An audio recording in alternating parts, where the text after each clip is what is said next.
Hey guys, what is up? I'm Jack and we are back for another week in the Skyrim mod spotlights here.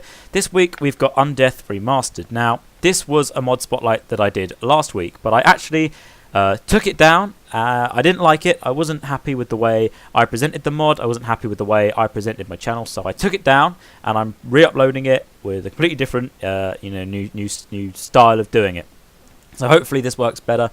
And hopefully you guys enjoy it more. But without further ado, let's just get into this. Now, the Undeath mod here is basically it's a necromantic story. It's quite cool.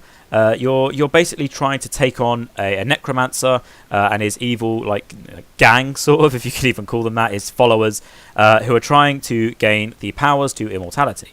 Now, I'm not going to spoil any of the story here, and I am going to show you the first few missions because I don't want to go too much into it. I don't want to ruin anything for you guys. I don't like doing that. But basically, this mod adds loads. It adds you got spells and necromantic rituals, and you have got all sorts of different quests and dungeons, and the characters are voiced, and the story is quite intriguing, and so are the missions. Now, you have to be level 30 to start the quest. Now, that's the only thing I'll say, but hopefully most of you guys at this point are level 30. If you're not, then just go and do some grinding. I'm sure there's loads of videos out there that show you how to level up quickly, and if you're using mods anyway, I mean, you might as well just boost your character to get this. So the quests are solid, as I said. There are multiple different endings to some of the quests. All in all don't impact the story too greatly, but they do impact certain things, and I think that's quite cool. What you're seeing here is one of the very first missions in the game. There is a cauldron. Now you can either learn the spell from it or tip the cauldron over, and if you don't choose to learn the spell, that's it. You don't choose to figure it out. You just tip the cauldron over. It's done and dusted. It's gone. And that's it. That's your chance sort of over. And I think that's quite cool. You don't really see that too often in Skyrim, and you certainly don't see it in mods. Now, there are different changes as well later on to the Lich transformation that you're going to get. It kind of works like the werewolf and vampire transformations. Slightly different. I'll talk about that a bit more later on. As I said, I don't want to spoil it for people who want to play the mod themselves and find out all of this new stuff. Now, there's 3 new dungeons. And they're solid. They're good. You have to delve quite deep into them. They're quite long and they look good. They look like they fit into the game. Now, another cool feature is it actually takes you to the Dragontail Mountains, which for those of you who have played Daggerfall, one of the earlier Elder Scrolls games, will know that it's a location from that. And it's where the necromancer's main lair is. And I think that's really cool that mods are implementing wider parts of the Elder Scrolls lore into Skyrim. And this mod makes a big point of saying that there are books and spells and gems and other things and certain items that are taken from other Elder Scrolls games, and I think that's really cool. You don't see that too often. Skyrim feels, very much its own, and obviously there are references to the other games, but I like when mods do that. They add elements in that weren't there before, and they've taken them from some other aspects, and I think that's cool. I really like that.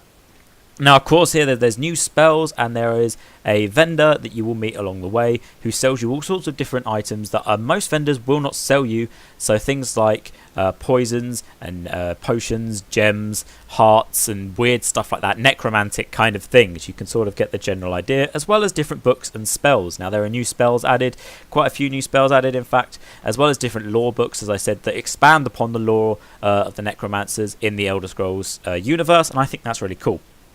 Now, for those of you who don't want to find out about the Lich transformation, then just stop watching, and thank you very much. But for those of you who want to find out about it, now it's basically, as I said, it kind of works like the vampire werewolf transformations in that you get this cool new sort of superpower, basically.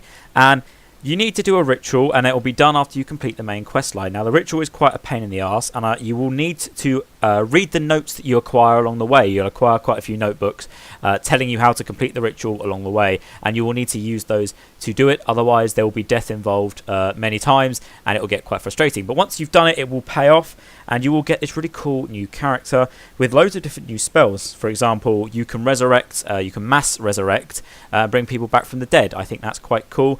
And the other cool thing I like is that it changes appearance as you go along and as you play and the different things that you choose. So be careful when you choose certain items along your quest line, because the way that your Lich will look and act will be different based upon what you've done in the story. So that's pretty much it. As I said, I don't want to go into too much detail about different story elements because, I don't want to spoil it for you guys, otherwise what's the point in you going and getting the mod? So go and get it and let me know what you think in the comments, and thank you very much for watching. I hope you enjoyed, and again, apologies for last week if any of you watched it. It wasn't up to my normal standards, various different reasons for that. But yeah, hopefully I'm a bit back on track now.